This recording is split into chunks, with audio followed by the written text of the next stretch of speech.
공공장소에서 자신의 신체를 노출해 타인에게 불쾌감을 주는 사람들을 본 적이 있으시죠? 상대가 수치감이나 혐오감을 가질 때 오히려 성적 쾌감을 얻는다고 하는데요. 네, 이들이 이런 행동을 하는 이유는 무엇일까요? 오늘 생각연구소에서는 노출증 환자의 심리에 대해서 알아보겠습니다. 연세대학교 심리학과 이동귀 교수와 함께하겠습니다. 교수님 안녕하세요. 네, 안녕하세요. 네, 최근 여대 강의실 그리고 초등학교 주변에서 이런 음란행위 한 사건들이 연이어 발생했습니다. 혹시 황보혜경 앵커는 이런 거를 본 적이 있으신가요? 저는 본 적은 없어요. 소문만 들었어요. 오세혁 앵커님. 저는 학교 다닐 때 직접 본 적은 없지만 그런 행위를 한 것을 본 적이 있다고 소문이 좀 난 적이 있습니다. 네, 근데 소문이 많군요. 네, 이게 근데 웃어넘길 일은 아닌 것 같아요. 그렇죠. 교수님도 기사 보셨죠? 네, 기사 봤습니다. 사실 이게 상식적으로 잘 이해가 안 되는 행동이잖아요. 근데 이제 실제 그 사건이 발생했던 그 여대에서는 범행 그 장소에 대해서 전부 소독을 실시를 했고요. 그다음에 외부인, 특히 남성의 출입을 지금 제한하는 그런 조치를 했었죠. 네, 맞습니다. 또 초등학교 같은 경우에는 그 학교에서 학부모님들한테 문자를 보내서 주의 당부를 지금 하고 있는 상황인데 하지만 학생들은 여전히 불안해하고 있는 그런 상황이거든요. 뭔가 어떤 대처가 필요한 것 같습니다.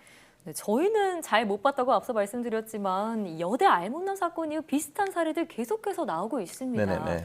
이런 노출증 환자들 매년 늘고 있다고 들었는데 그 피해 상황이 어느 정도인가요? 네, 사실 그 경찰청의 통계를 살펴보니까요, 이게 놀라운데요. 공공장소에서 신체 특정 부위를 노출하는 일종의 이거를 공연 음란죄라고 하거든요. 이런 그 검거된 사람들의 그 숫자를 보니까 지난 5년간 2배 이상 증가를 했어요. 2013년에 1,471명이었는데 지난해에는 2,989명. 거의 3,000명. 그렇죠. 네. 근데 이제 이게 공연 음란죄라고 하는 게 이게 위반됐을 때 1년 이하의 징역이나 500만 원 이하의 벌금에 처하게 되거든요.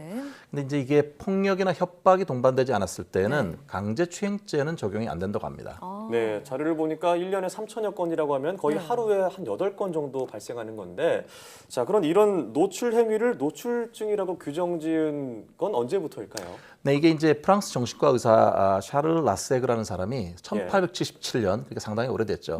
이때 이미 그 노출증이 정신장애 일종이다라고 이렇게 진단을 했었는데요. 사실 상대방의 동의 없이 성적 흥분을 위해서 노출하는 그런 행위, 그로 인해서 생활에서 상당한 지장을 받는 그런 경우 이게 이제 특징이 되는데요. 특히 이성에게 성기 노출을 해서 상대방을 당황시키고 오히려 그럴 때 자기가 그걸 즐기는 이런 것들은 소위 이제 바바르멘이라고 하잖아요.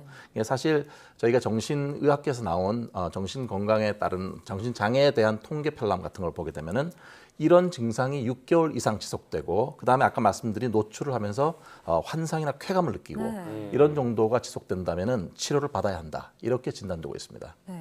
자, 그런데 이번에 여대에 출몰해서 논란이 준 그 남성은 음란 행위를 한 것뿐만이 아니라 그 행위를 촬영을 해서 SNS에 올렸잖아요. 자, 이를 두고 신종 바바리맨 수법이다 이런 말이 나오고 있는데 어떻게 보고 계신가요? 네, 그렇죠. 사실 음란 행위 하는 것만 있는 게 아니라 그것 자체를 이 사람이 사실 반년 넘게 자기가 노출하고 이런 거를 여러 장소에서 한 사진이나 또 영상을 찍어서 SNS에 올렸다고 하는 거거든요. 그걸 보면 이런 성적 일탈이 순간적인 그런 거는 아니었고 상당 시간 동안 지속된 걸로 지금 보이거든요. 근데 이제 이게 온라인에 자기 자신의 노출 사진을 이렇게 많이 올리고 그러면 사람들이 관심을 많이 보이게 되는 거예요. 그러니까 이런 걸 이제 보통 얘기할 때 야외, 소위 그들이 말하는 용어를 따르면 야외 노출을 한다. 그다음에 그게 공유되고 이런 것들이 이제 왜곡된 SNS 문화의 하나의 일환이라고 볼 수 있겠는데요. 노출하게 되면 사람들이 시선이 이제 많이 몰리게 되잖아요. 그러면 이들은 어떻게 얘기냐면 마치 자기가 세상의 주인공이 된 것 같은 그런 희열을 느낀다. 이런 거죠. 사실 이게 상당히 스트레스를 많이 받는 사람들이 보이는 변태적인 어떤 그런 그 착각이 동반된 행동이잖아요. 근데 이게 잘 안 고쳐져요. 그런데 이게 문화 현상으로 지금 발전하고 있다는 말씀이시네요. 그렇습니다. SNS상에서요. 아까 앞서 자료를 봤지만 참 웃지 못할 일인 것 같다는 생각이 듭니다. 자, 그럼 이렇게 변태적으로 자신의 신체 부위를 노출하는 심리는 무엇일까요? 이게 일종의 이제 성도착증이죠, 우리가 말하는. 그런데 이제 이게 정신 분석학자인 프로이트의 얘기에 따르면은 이런 환자들 같은 경우에는 그 자신의 성기를 다른 사람한테 보여주면서 무의식적으로 자신의 성기가 거세되는 공포로부터 벗어난다고 해요. 일종의 그걸 거세 공포, 거세 불안이라고 하는데요. 이런 것들에 대한 일종의 비정상적인 반응인 셈인데요. 그렇게 하면서 마치 이성을 자기가 정복한 것 같은 그런 느낌을 갖게 된다고 하는데 특히 이제 남성 노출증 환자 같은 경우는 여성한테 모욕이나 무시를 당했다고 느꼈을 때 네. 이거를 이제 이런 뭔가 하면서 복수했다는 느낌을 갖게 되고 그러면서 남성적인 주체성 이런 것들을 확보하려고 하는 그런 시도로 보입니다.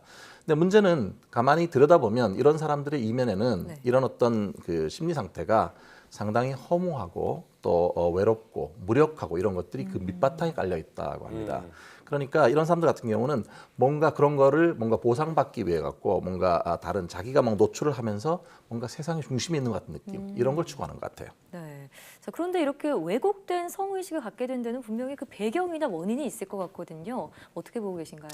네, 이제 이게 뭐 개인마다 사실 많이 다양하지 않습니까? 네. 개인의 예. 역사가 다르니까. 근데 이제 여러 가지 몇 가지 공통적인 것 중에 하나는 뭐냐면은 평소에 이성을 대할 때 지나치게 수줍음이 많거나 또는 이성에 대해서 열등의식을 많이 느끼는 그런 사람들이 이런 행동을 할 가능성이 많은데 자신의 어떤 성적인 역할에 대해서 상당히 미숙한 그런 경우가 되겠고요. 또 하나는 대인관계에서는 극심한 스트레스를 받았을 때 뭔가 이거를 탈피하기 위해서 하는데 상당히 역기능적이고 부정적인 대처 때문에 일어난다고도 보기도 하고요. 네. 네. 마지막으로는 성장하는 그 또 단계에서 어린 시절에 뭔가 성과 관련된 모욕감을 느꼈거나 뭔가 그 상처가 있어갖고 이걸 극복하는데 그게 잘못 나타난 그런 방식인 거죠. 네. 이런 다양한 원인이 있군요. 네. 자, 그런데 이런 행위를 하는 사람들은 그것을 한 번에 그치는 게 아니라 반복적으로 하고 좀 더 큰 자극 그리고 뭔가 중독 같다는 느낌도 들어요. 그렇습니다. 중독으로 볼 수 있습니다. 예. 그런데 이제 보통 많이 얘기되는 도박 중독이나 또는 뭐 해외 마약 중독 이런 거하고 네. 조금 다른 건 뭐냐면 그런 거를 할 경우에는 사실 상당히 이제 피폐해지고 되게 주관적으로 불편하잖아요. 자기 네. 건강을 해치는 행위고요. 그렇죠. 네. 그런데 이제 이 노출증 같은 경우에는 남한테 이게 피해를 준다고 생각을 안 해요. 그러니까 주관적인 불편감은 별로 높지 않은 상태인데요. 오히려 이게 어떻게 생각하냐면 뭐 법적으로 문제만 안 되면 크게 문제 없지 않겠어? 이런 식의 안이한 생각 같은 것들이 자리하고 있고요. 그러다 보니 치료하러 잘 안 옵니다. 근데 네. 문제는 이게 노출증이 지속되면 될수록 이게 일상을 파괴하게 되거든요. 그래서 그 빠져나올 수 없는 중독의 늪에 들어가게 되는데 그래서 조기 치료가 상당히 필수적이다 이렇게 봅니다. 그렇군요. 근데 저는 좀 걱정되는 부분이 이런 노출증이 반복됐을 때 나중에 정말 직접적인 성범죄로 이어질까 봐 이 부분이 좀 우려스럽더라고요. 그렇습니다. 보통 지금 현재 보일 때는 이거를 저희가 말할 때 비접촉성 성범죄라고 하거든요. 접촉하진 않으니까요. 그렇죠. 신체가 접촉한 건 아니니까. 네. 그런데 이게 1년 되고 2년 되고 그럼 좀 더 강렬한 어떤 자극 같은 걸 추구하게 되잖아요. 네. 그러다 보면 이게 이제 소위 말하는 접촉성 성범죄로 비화될 거를 배제할 수는 없습니다. 네. 그렇기 때문에 말씀드린 것처럼 적극적으로 이게 질병이라고 하는 거를 인식하고 조기에 치료를 해야 되는 거죠. 네. 네, 그럼 이런 노출증으로 이어지는 것을 막기 위해서 어떤 노력이 좀 필요할까요? 일단 이게 노출증이라고 하는 게 질환이라고 하는 걸 인식해야 되는 거죠. 이게 부정적인 결과를 갖고 온다는 게 첫 번째는 법적인 문제뿐만 아니라 이거를 자꾸 하게 되면은 자기의 심리적으로 또는 자기 영적 세계가 망가지게 되고요. 그다음에 건전한 정상적인 성생활을 영위하는데도 상당한 방해가 됩니다. 네. 또한 노출을 실제로 그거를 보게 되는 사람들 피해자들 입장에서 생각해보면 그렇습니다. 상당한 충격이잖아요. 네. 예, 이거를 인식해야 되고요. 질환입니다. 두 번째는 이게 사실 스트레스와 상당히 관련이 있습니다. 자기의 스트레스를 잘 해소하지 못하기 때문에 뭔가 변태적이고 왜곡된 방식으로 지금 이거를 해소하려고 하는 거잖아요. 네. 그러니까 본인이 현재 지금 갖고 있는 스트레스를 어떻게 완화할 것인가, 대처할 것인가 이게 대단히 중요한 문제고요. 마지막으로는 이게 습관적으로 노출증 단계에 들어가게 되면 개인 혼자 힘으로는 해결이 안 됩니다. 이럴 경우에 정신건강 전문가하고 치료를 받아야 되는데요. 연구 결과를 보니까 인지행동치료라든지 집단치료, 약물치료 상당히 잘 반응을 합니다. 네. 그래서 자발적으로 치료에 와야 하고 주변 분들도 치료를 받을 수 있도록 도움을 주셔야 될 것 같습니다. 그러고 있습니다. 또 적발시 처벌이 제 생각에 좀 가볍다 보니까 이 범행수법이 더 대담해지고 있지 않나 이런 생각도 드는데요. 네. 더더욱 엄격한 처벌 필요하겠다는 생각도 듭니다. 네. 네, 지금까지 생각연구소 연세대학교 심리학과 이동규 교수와 함께했습니다. 오늘 말씀 고맙습니다. 네, 감사합니다.